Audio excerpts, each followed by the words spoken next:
건강한 식탁 시간입니다. 오늘도 홍신의 요리연구가 자리해 주셨습니다. 어서 오십시오. 네, 안녕하세요. 지난주에 이어서 저희가 예민한 이 중국산 식재료에 관한 이야기를 했는데 오늘은 좀 정리를 해볼까 해요. 네. 김치 얘기 조금 더 해보자고 했잖아요. 네. 고춧가루랑 중국산 비중이 높은 것 중에 두 가지를 저희가 얘기했었죠. 원탑이라고 할 수 있겠죠. 네. 아니 근데 이건 우리 건데 어떻게 거기 가서 그렇게 됐는지 배추가 우리나라에 주로 나는 거 아니에요? 배추를 사실은 생산량으로 따지자면 우리나라도 뭐 1, 2, 3, 4, 5위 안에 들어있기는 해요. 근데 1위가 어딜 것 같으세요? 글쎄요. 우리 아닌가? 우리가 제일 많이 먹지 않나요? 제일 많이 먹는 것처럼 생각되지만 사실 배추 생산량 자체는 중국이 완전 월등히 앞서 있어요. 월등히 앞서 있어요. 네, 이게 그러니까 배추가 지금 우리나라 채소로 알려져 있고 현재는 지금 우리나라에서 이렇게 잘 보강이 돼서 잘 나오고 있는 게 맞아요. 근데 지금 현재 김치를 담그고 있는 배추 종류들 있잖아요. 이게 원래는 중국이 원산지죠. 중국에서 온 배추죠. 들어온 거예요? 네. 근데 이게 되게 아이러니컬하게도 되게 재미있는 게 영어로는 또 이름이 나파 배추예요. 다시 한번 나파 배추. 이게 또 일본 배추라고 서양 사람들은 알고 있기도 해요. 그게 되게 신기한 건데, 근데 이 배추 자체는 결구 배추라고 해가지고 속이 우리가 왜 지금 배추를 보면 이렇게 겹겹이 이렇게 쌓여 있잖아요.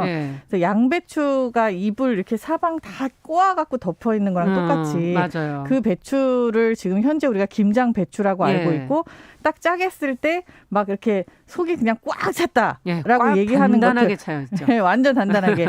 이게 지금 결구 배추를 얘기를 해요. 근데 사실 우리나라 원래 토종 배추의 형태는 이파리가 이렇게 완전히 싸서 겹쳐 있지 않은 그런 반결구 형태의 배추래요. 그래서 옛날에 뭐 고려 시대 이전부터 우리가 배추를 먹어왔을 것이다라고 상상을 하고 있지만 뭐 문헌에 따르면은 근데 배추 자체의 종류가 완전 달라진 거예요. 이게 사실은 고랭지 배추라고 얘기하는 것도 그렇고 약간 서늘한 데서 자라는 그 단단하잖아요. 네.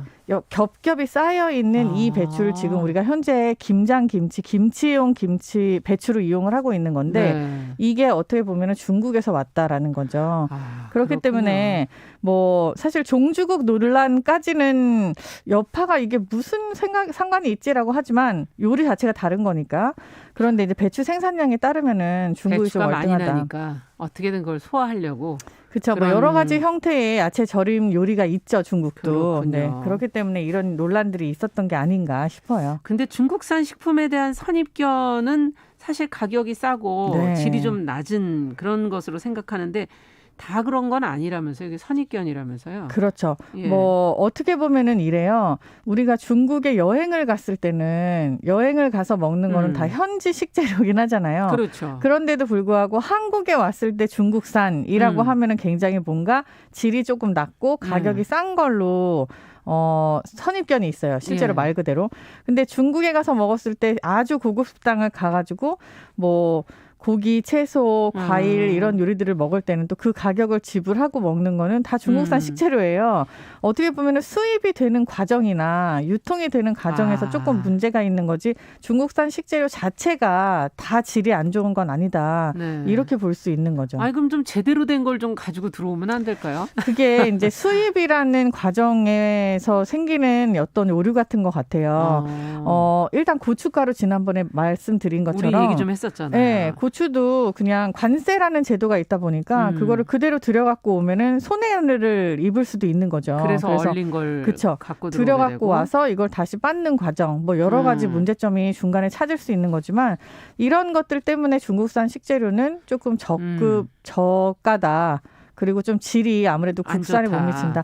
그리고 사실 더 중요한 포인트도 있어요. 우리나라에 신토부리라는 말이 있잖아요. 있죠. 근데 이 신토부리가 완전히 맞는 말이기도 하지만 이 신토부리를 주장하고 있고 우리가 머릿속에 무조건 신토부리가 들어가 있기 때문에 국산 최우선주의. 그러니까 우리나라 게 제일 좋아. 라는 인식이 입맛에 맞는 은연중에. 거죠. 뭐 엄마 밥이 맛있는 것처럼. 그렇죠, 맞아요. 예. 근데 사실이긴 하지만 이게 예. 또 어떤 거는 한국에서 나지 않는 뭐 배추도 마찬가지로 지금은 약간 종자 개량이 돼서 한국 땅에 맞게 나와 있는 중국이 그렇죠. 원조인 배추인 거잖아요. 예. 그걸로 우리가 김치를 담그는 거고 어떻게 보면 청경채라든지 이런 게 지금 우리 땅에서 나고 있긴 하지만 똑같이 이것도 다 중국 배추잖아요. 그렇군요. 근데 이게 신토부리를 어디까지 얘기를 할 거냐 이거에 관한 인식 문제도 있어요. 네, 그렇군요. 이거를 깨지 못해서 사실 어떻게 보면은 수입산보다는 다 국내산이 더 월등하다. 맛있다. 네. 가격도 사실 조금 더 비싸기도 많이 하고. 비싸죠. 예. 네. 우리나라에 그럼 소개되지 않은 중국의 좋은 채소, 과일 뭐 이런 게 있어요? 많죠. 뭐 현지에 가서 보는데 우리나라에 못 보는 것들. 근데 솔직하게 말씀드리면 요새는 웬만한 건 다 들어와요. 그래서 못 보는 건 찾으면은 없어요? 네, 찾으면은 어떠한 뭐 냉동 형태로라도 네. 있기는 있어요. 뭐 리치라든지 이런 거 옛날에는 정말 없었는데 맞아요. 이게 뭐야? 껍질 깠더니 하얀 게 나오는 이게 뭐야? 정말 그랬는데 졸업식 날 가서 먹는 중국집에서나 그렇죠. 후식으로 한번 나올까 말까. 이것도 이제 냉동 네. 형태로는 또 유통이 되고 중국도 또 땅이 워낙 넓기 때문에 뭐 기후가 되게 다양하잖아요. 예. 그 다른 기후에서 나오는 여러 가지 비슷하지만 다른 생산물들이 있어요. 그러니까 배추만 해도 종류가 진짜 몇십 가지거든요. 땅이 정말 넓어서. 네, 땅이 넓고 그래서 다양한 토지를 가지고 있고 그래서 이거를 다 한국에 들여올 필요는 솔직히 없지만 뭐 여행을 가서 먹는다든지 경험을 해본 사람들이 또 한국에서 뭔가 다시 재경험을 하고 싶다 하고 찾으면 또 어떠한 형태든 가공품 형태든 냉동 형태든 또 다 웬만한 건 있어요. 네. 제가 유튜브 중에 운남성의 한 여인이 말은 못 알아듣지만 중국 여인이 요리를 하는 조용히 유튜브를, 요리하는 네. 그걸 제가 늘 자주 보는데 거길 보면 온갖 야채와 과일들이 정말 풍성하더라고요. 그렇죠. 그러니까 제가 식재료가 다양한 그런 대륙인 거는 맞고 근데 그거를 다 수입을 할 필요는 당연히 없고요. 우리 식문화에 맞게끔 골라서 잘 쓰는 게 필요한데 이제 모든 중국산 식재료가 다 저가형이고 다 생각하는 것보다 질이 낮다라고 하는 건 오해일 수도 있죠. 일단 한 예로 들어보면은 아무도 아무 생각하고 먹지 않지만 다 중국산을 먹고 있는 게 있어요. 뭐죠? 참기름이요. 참기름도 중국산인가요? 참기름이 대부분이 중국산입니다. 대부분이? 네. 그러니까 외식을 하실 맞아요. 경우에. 이거 국산이 많지는 않다고는 들은 것 같아요. 참깨 수확량하고 이거는 되게 관계가 있어요. 예전엔 정말 많았는데 참. 그럼요. 네, 그럼요. 참깨가. 근데 지금은 참기름, 들기름 모두 다 이게 국내산이 저게 보기가 힘들고 실제로 가격이 중국산하고는 아주 많이 차이가 나요. 근데 이거는 꽤 퀄리티라든지 뭐 이런 걸 떠나서 그냥 약간 희소 가치의 문제예요. 예. 그리고 중국산 참기름 뭐 대부분 저가형으로 생각하고 계시지만 그것도 생각보다 그렇게 싸진 않습니다. 흔히 참기름이라고 알고 있는 것 중에는 참기름이 아닌 경우가 더 많아요. 향미유라고 해서 그나마 우리가 알고 있는 그 참기름에다가 다른 식용유를 섞어서 약간 참기름 향만 낸 그런 참기름이 많아요. 이거를 식당들에선 조금 많이 쓰고 있고요. 그러니까 진짜 참기름이 어떻게 보면 아닌 거죠. 예. 그리고 두 번째로 참기름을 많이 쓴다라고 하는 집들도 대부분은 가격의 문제 때문에 이 가격이 높아지면 참기름 가격이 소비자한테 고스란히 전가가 되잖아요. 그렇죠. 그렇기 때문에 국산 참기름을 쓰고 싶어도 어떻게 보면은 참기름이 많이 들어가야 되는데라고 하면은 중국산 참기름을 쓰고 있는 게 조금 더 가성비가 나온다 이렇게 볼 수 있고 국산 참기름을 고집하는 것 자체는 약간 월등한 맛과 향 때문인데 그렇죠. 가격적인 문제가 부딪혀져서 상업 매장에서는 이거를 계속해서 쓸 수는 없어요. 그래서 웬만큼 외식을 한다 하는 사람들은 은연중에 중국산 참기름을 가장 가까이 접하고 있는 거죠. 네, 완제품도 많더라고요. 그렇죠, 완제품. 예, 네. 뭐 밑반찬이라든지 뭐 장아찌라든지 맞습니다. 이런 것도 저희는 네. 상상을 못했는데 콩자반이라든지 네. 대부분 사서 드시는 것들이 가격이 조금 적당히 괜찮다 싶으면은 이런 완제품 반찬을 쓰고 있는 경우들도 많죠. 우리가 무말랭이. 이런 중국산 식재료 의존도가 그럼 어느 정도인 거예요?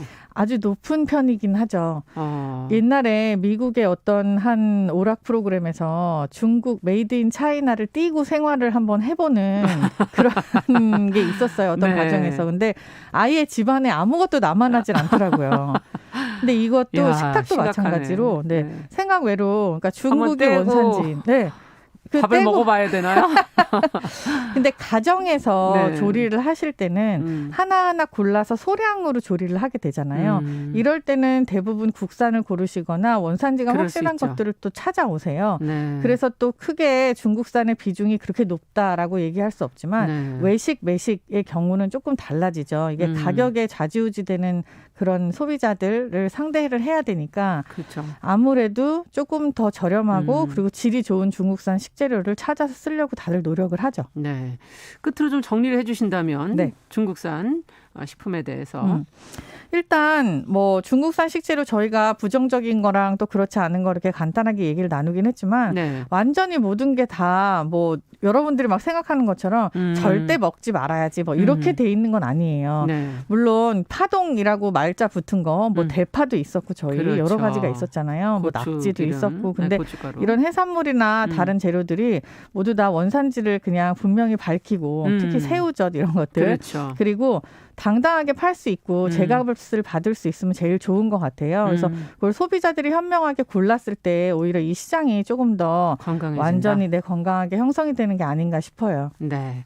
6169번님께서는 기후 차이로 농산물 밀도 품질 이런 것도 차이가 나는 거 아니에요? 그럼요. 차이가 납니다. 네. 네. 사실입니다. 배추도 네. 마찬가지고요. 네. 네.